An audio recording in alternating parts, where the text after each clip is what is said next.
Et salut. Bon, cette semaine on va vous parler outils parce que vous avez été nombreux apparemment, d'après ce que me dit Xav, à nous demander ce qu'on avait comme caisse à outils, on va dire, dans le van en cas de panne, ou en cas de pas de panne, hein, juste réparation. kit réparation, etc. Donc on va vous montrer ça. Là, en attendant, on fait la route direction Annecy. Comme vous le savez, hein, pour certains qui nous suivent assidûment, je dois me faire opérer dans les semaines à venir, donc on va organiser tout ça. Et puis là, on sort du Grand Port Van Wick, c'était bien sympa, hein. On a fait de belles rencontres, on a eu des beaux échanges avec certains d'entre vous. Donc pour ça, on vous fait des bisous, hein, si vous regardez cette vidéo. Et puis là, on fait la route tranquillement, hein, et nous sommes avec Mathis et Salomé, des aventuriers. On va faire un petit bout de route aujourd'hui ensemble. Voilà, on vous fait des gros bisous. Je vous laisse avec Xav pour la suite de la vidéo. Et puis moi je vous dis à plus tard. Des bisous. Ciao. Bon, hier on s'est posé là, en fait on est chez la maman de Xav. Et en fait là vous voyez pas, mais là il y a une petite pente là comme ça. Le truc c'est que il a plu toute la nuit, donc c'est gorgé d'eau, on sait pas si on va pouvoir grimper. Verdict. Maintenant c'est là, il va falloir qu'il grimpe ici là.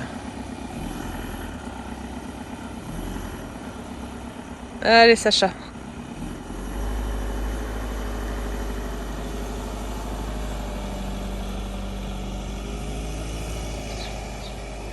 Easy. Bon. Ça c'est fait. Cool. Ça tourne. Ça tourne. Action. Action. Alors, comme vous a dit Lydie, on va vous montrer tout ce qui est petit outillage qu'on a avec nous et petit électro aussi parce qu'on en a un petit peu. Donc il y a une partie ici qu'on garde à temps plein dans le van, en fait, à l'intérieur de la cellule. Après ici on a des choses qu'on met dans le capot moteur et tout le reste ici ça va être dans la soute. Donc je vais vous montrer tout ça. Donc on va commencer par la partie intérieure du van. Est-ce qu'on fait un plan de près? On fait un plan de près. Action. Alors, concernant la partie intérieure cellule, on a le Karcher, donc on vous l'a déjà montré dans une vidéo, on a fait une vidéo sur l'humidité, donc ça on s'en sert tous les jours, spécialement en ce moment, pas en été hein, bien entendu, donc ça on s'en sert pour nettoyer tout ce qui est vitre le matin quand on se lève parce que c'est humide. Ensuite on a un Dyson, donc ça c'est le spécial Car and Boat, donc voiture et bateau, pour ceux qui parlent pas trop bien anglais. Donc ce qui est bien avec celui-ci, c'est que vous avez des embouts, surtout celui-là, qui vous permettent d'aller un peu dans tous les coins d'un véhicule. Et ça c'est cool, vous avez des petits suceurs comme ça, une brosse pour faire tout ce qui est tapis, matelas, c'est super bien. Et après vous avez des embouts pour faire moquette, tout ce qui reste dans le véhicule. Et encore un embout ici qui permet d'aspirer les tapis. Donc nous on l'utilise quasiment tous les jours, c'est un truc qu'on adore. Bon il est un petit peu cher c'est vrai, mais c'est du super matos. Ensuite à l'intérieur du véhicule j'ai toujours de la glu 3, j'ai un double décimètre pour mesurer, j'ai la pince multifonction, donc alors ça je m'en sers pour ouvrir les trappes de la cuve d'eau propre, parce qu'elles sont assez compliquées à ouvrir, donc je fais un espèce de levier comme ça pour les ouvrir, et je m'en sers aussi également quand on visse des bouchons sur les robinets, des fois on les serre un peu trop, et quand il y a de l'eau, c'est impossible à défaire, donc on utilise la pince multifonction, ça c'est un indispensable des outils qu'il faut avoir dans un van. Ensuite on a le mètre 5 mètres, ça m'arrive souvent de faire des mesures dans le van pour faire des petites modifications, donc ça paraît indispensable. Ici on a une clé dynamométrique avec laquelle je fais des contrôles de temps en temps, une fois par mois en général, sur les jantes et pneus pour vérifier que ce soit bien serré. Et pour finir dans la partie cellule, on a cette petite boîte Facom. Ça je m'en sers quasiment tous les jours pour visser, dévisser. C'est avec cette petite boîte que j'ai fait les retouches sur la barre de la table. Et dernièrement j'ai fait une petite retouche aussi, enfin une modification. J'ai rajouté une réglette en bas je voulais vous montrer ça. Donc la dernière modification qu'on a faite, c'est cette petite réglette en fait. J'ai demandé à Stilvan qui m'envoie le même type de réglette qu'il y a à l'intérieur pour qu'on puisse sortir la table en extérieur. Donc j'ai traversé de l'autre côté, puis j'ai mis deux écrous, enfin deux boulons. Hop. Donc c'est nickel. Et maintenant, on peut mettre la table à l'extérieur. Comme cela. Bon là, le terrain n'est pas droit, mais bon. Parce qu'il y a une petite montée, mais voilà. Ça nous permet de manger à l'extérieur avec les deux petits tabourets de part et d'autre. Et ça, c'est cool. Donc voilà, modification pas très dure. Pour ceux qui peuvent, faites-le. C'est super pratique. Donc voilà, cette petite boîte bien pratique.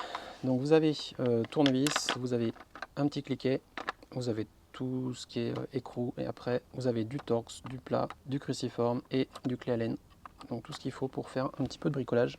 Et donc ça suffit largement. Pour l'instant, j'ai rien utilisé d'autre que ça. Ensuite, dans la partie capot moteur, on a des gants quand je fais la pression des pneus pour pas me salir les papates. Nous avons ceux-là, ils sont neufs. Hein.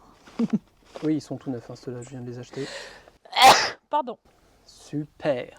Bah oui, je suis enrhumée. Donc, Nous avons deux têtes, donc bah ça c'est tout le monde les a, hein, je pense, mais on a une partie mâle et une partie femelle, une partie mâle et partie femelle ici pour brancher le van et une petite rallonge de 5 mètres. Ensuite on passe dans la soute, donc là on l'a déjà montré, c'est pareil, mais bon ça reste un outil, si j'arrive à l'ouvrir, c'est de l'autre côté, hop.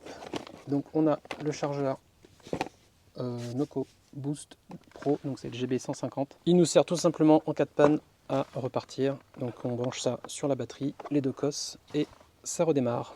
Donc avec ça on peut démarrer jusqu'à un Dodge Ram. Donc il y a de quoi redémarrer un van comme le nôtre. Donc super pratique et ça peut aussi vous servir de batterie de secours pour recharger des appareils parce que ici vous avez une sortie USB, donc ça c'est le port de recharge et après vous avez un micro USB juste ici. Donc si des fois on tombe en panne de batterie, admettons, qu'il n'y a plus de soleil, et ben on pourra quand même recharger des appareils. Donc celui-là je le garde toujours en charge maximum pour pouvoir au cas où repartir. Voilà pour ça. Ensuite nous avons ici le seul petit appareil portatif que j'ai gardé sur batterie, donc c'est une visseuse. C'est une visseuse dévisseuse de la marque AEG. C'était du matos que j'avais à l'époque, donc je l'ai gardé. Ça marche super bien. Et je m'en sers aussi pour faire les modifications à l'intérieur du van. Donc avec ce petit kit, j'ai bien entendu deux batteries, donc une de rechange. Ça, je le branche sur le convertisseur de 350 watts, ça marche très très bien. J'ai quelques supports et j'ai gardé un petit lot de forêt. Donc les aciers, je m'en sers pas du tout parce que je ne suis pas comme Gaëtan, je ne perce pas mon van. Et après, j'ai des petits forêts bois normal. Donc j'ai fait un petit kit, j'ai pas tout pris ce que j'avais parce que j'avais moult forêt à l'époque qui ne me sert plus aujourd'hui parce qu'on ne fait pas des trous énormes dans un van. Voilà pour la petite visseuse. Ça c'est le compresseur qui nous sert à faire la pression des pneus sur le véhicule. Bon après il y a tout le kit nécessaire pour faire la pression. Ça c'est pareil, c'est quelque chose que je vous avais déjà montré. Donc on va pas s'éterniser dessus. Alors pour continuer dans la partie soute, on a notre superbe crochet de haillon dont on se sert pour aérer la nuit et le jour aussi. Donc le crochet se met dans l'attelage et on entrouvre le haillon. Ensuite on a le cric d'origine Volkswagen pour lever le van tout simplement. Avec ce cric on a aussi la barre qui vient se mettre ici, donc la barre d'attelage. Ensuite nous avons une cale en bois qui sert quand on installe le cric dessus pour lever le véhicule et je m'en sers aussi de cale pour installer la table quand on la sort à l'extérieur. Après on a une scie, donc ça c'est des outils qui sont tirés un petit peu du bushcraft, mais je me suis dit ça peut toujours servir quand on fait un petit feu à l'extérieur ou pour un barbecue. Donc c'est une scie à bois tout simplement, on vous l'a montré dans la vidéo où on est parti faire une petite balade en forêt. Encore un outil bushcraft, donc ça c'est le couteau, donc c'est un couteau qui s'appelle le Mora, c'est un truc très connu dans le bushcraft, donc ça on les a dans les sacs à dos. Ici, on a une bombe anti-crevaison au cas où. Donc, je ne sais pas si ça fonctionne vraiment sur les BF, mais bon, ça, sur des pneus standards, ça fonctionne tout le temps, c'est sûr. J'essaierai sur les BF si on crève, mais bon, je ne suis pas pressé. Là, nous avons des Serflex. Donc là, je viens de les acheter en fait, tout simplement parce que je dois changer les colliers de ma cuve d'eau, comme vous l'avez vu là sur la vidéo d'avant.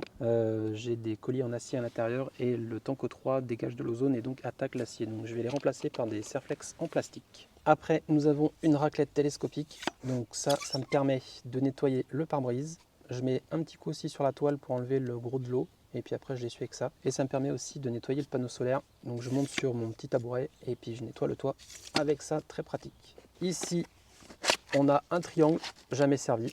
Mais bon, ça fait partie des trucs de base à avoir dans un véhicule. Et pour finir avec ça, on a une petite rallonge de 10 mètres pour pouvoir se brancher quand on se branche. Ensuite, on a les cales dont on se sert pas très souvent, mais ça nous arrive. Ça nous arrive aussi de les utiliser pour vider la cuve d'eau parce que la sortie d'eau est un peu élevée. Et après, sur le côté, on va avoir 4 piquets de tente pour pouvoir accrocher le rideau de douche. Et pour finir, nous avons cette caisse à outils que j'ai gardée, que j'avais en mode sédentaire. Donc je l'ai gardée dans le van, elle est un petit peu grosse, donc je vais la réduire au fur et à mesure. Alors sur le dessus, j'ai des cales, donc en fait j'ai gardé essentiellement que du petit matériel qui pourrait me servir dans le van si des fois j'avais une petite réparation à faire. Donc j'ai 2-3 élastiques, j'ai surtout des cales ici, j'ai plein de petits joints historique qui pourrait nous servir aussi à l'intérieur. Là, j'ai une tête de rechange pour le Tanko 3. On a du câble et les mêmes clés les mêmes petites cosses que j'avais utilisées pour installer le bouton poussoir sur le haillon. Donc ça, c'est du câble qui me restait. De ce côté-là, j'ai tout plein de petites accroches. Donc ça, c'est un petit kit que m'avait envoyé Guillaume de chez Stilvan. C'est tout simplement des accroches les mêmes que pour le rideau de douche et ici qui viennent se clipser. Donc ça, c'est des choses de rechange. Ici, on a une clé USB, je ne sais pas ce que ça fait là.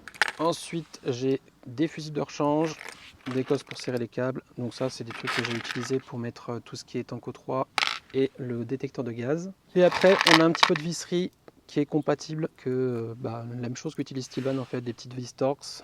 Dans la partie intérieure, nous avons une petite pince à couper. Donc j'ai supprimé le gros modèle, avant je l'avais. Donc j'ai pris que le petit en vanne, ça suffit largement. Un ciseau, du Chatterton, brosse à dents pour faire du nettoyage. Donc par exemple la tête du robinet, je m'en sers souvent. Nous avons un jeu de clé Allen, des lames de cutter, une petite scie à métaux qui suffit largement aussi. Ça, c'est la clé qui m'a servi pour installer les déflecteurs. Nous avons des lames de cutter encore, un niveau, une lampe aimantée qui me permet d'aller dans le moteur, très pratique. Quand il fait nuit, hop, je la colle contre le capot et puis j'ai la lumière à l'intérieur. Ça, c'est un kit que je vous conseille si vous voulez démonter les garnitures de votre véhicule sans abîmer les garnitures tout simplement ou péter les goujons. Ça sert à passer derrière les garnitures en plastique pour pouvoir refaire effet de levier sans abîmer la peinture et le plastique. Ensuite, on a encore des serflex, un peu de corde. Ici, nous avons des jants de rechange pour le Lifesaver. Donc là, c'est les filins métalliques qu'on a utilisés pour faire les étangs à linge à l'intérieur du van. étangs à linge à l'intérieur du van. Et une trappe d'aération de secours. Et là, pareil, une petite clé que j'utilisais chez PSA. Ça permet de faire effet de levier pour lever des écrous, des goujons en plastique. Et pour finir, on a une petite pince multiprise comme la grosse, mais que je garde dans la caisse à outils. Donc je pense qu'il y a encore un petit peu de tri à faire parce qu'il y a des choses que je me rends compte en vous le disant que je n'utilise pas.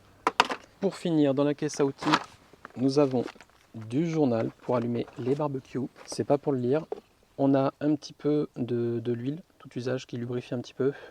Nous avons du WD-40. Je m'en sers essentiellement pour retirer les taches de goudron sur la carrosserie. On a du scotch double face, du scotch normal, de la corde pour le linge au cas où.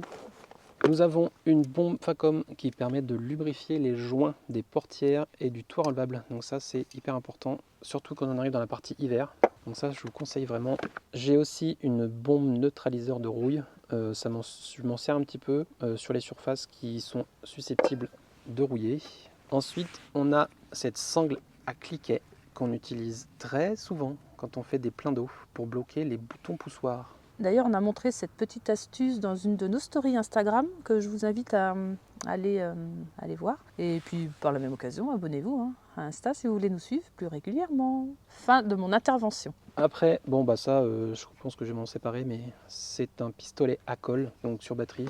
J'en ai plein de tubes là, mais bon, je m'en suis servi pour installer le détecteur de gaz, mais ça va pas me servir des masses. Donc je pense que ça va partir au tri. Et nous avons ce magnifique maillet.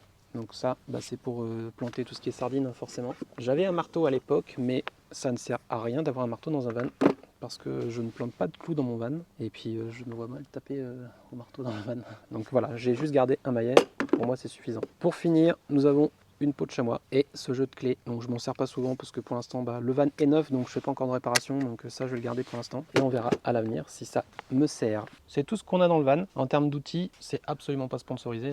Ce sont des choses que soit on avait gardé dans la vie sédentaire, comme par exemple ce petit Karcher, soit c'est des choses que nous avons achetées suite à l'achat du van. Bien entendu, Sacha est un Volkswagen, donc forcément c'est un véhicule récent. C'est pas comme si on avait un 508D Mercedes, donc si j'avais eu ce véhicule, forcément j'aurais peut-être pris des pièces de rechange ou des outils un peu plus costaud pour pouvoir bricoler et faire de la mécanique. Mais là, c'est un véhicule neuf, donc pour l'instant on n'a pas besoin de gros outils pour démonter du gros matos.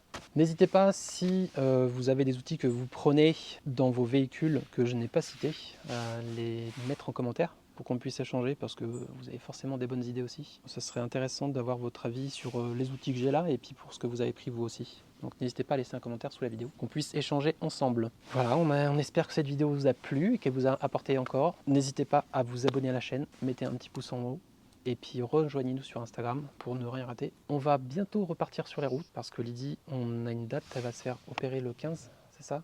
Ouais, le 15 novembre. Et le 28, 26, le 26. il y a un contrôle de... Il y a un bilan post-op. Et puis... Voilà, donc il y a un petit bilan post-op et ensuite on repartira. Donc pour ceux qui veulent nous suivre pendant le voyage, rejoignez-nous sur Polar Step. Donc comme ça, vous pourrez voir à peu près où on se situe, que ce soit dans la France ou que ce soit en Europe. Je bloque, je suis en train de chercher ma phrase. Donc si on passe par chez vous, n'hésitez pas à nous faire un petit signe. Donc envoyez-nous un message sur Instagram. Et puis on se fera un plaisir de venir vous voir, vous rencontrer pour pouvoir échanger ensemble. Sur ce, on vous fait des gros bisous et on vous dit à la prochaine. Ciao. Bon, bah c'est pas tout. Bah faut ranger maintenant. Hein. Allez, go. Bon, on va commencer par ça, comme ça je vais vous montrer où je les mets. Je vais me casser la gueule. Ça, c'était pas prévu. Allez, suis-moi. Les petits gants, on les met ici. Une prise ici, une autre là. On la rallonge dans le coin là-bas. Et voilà. Par-dessus la batterie, ça craint rien. Terminé. T'as vu le chat? Trace de pas. Je sais pas si vous voyez bien, mais... Ça, c'est une rayure assurée. Saleté. Non, mais on aime les chats. Hein. On adore les chats. Mais pas quand ils viennent sur le capot. Mais pas sur le capot. Le chargeur booster, le compresseur, chaque chose à sa place, c'est important. Merci. Voilà. Voilà, le cric est rangé. Par contre, à cause de ça, ça fout là. Je sais pas, c'est pas les miennes. Ouais, allez, au sale.